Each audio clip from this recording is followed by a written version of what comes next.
Мне нравилась всегда музыка, я ее любил, слушал, особенно вот историю, которую я тебе ранее рассказал, тоже, да, как я услышал Клэптона, когда мне было там лет 6, в фильме, в боевике «Смертельное оружие», где он там играл музыку, просто сейчас попробую. По аккордам.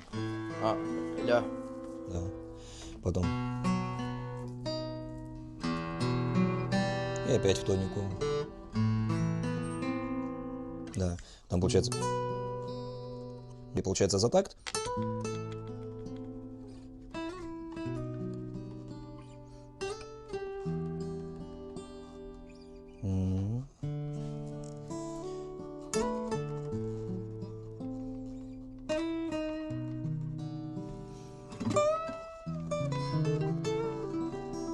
Вот это Мартин Рикс, да.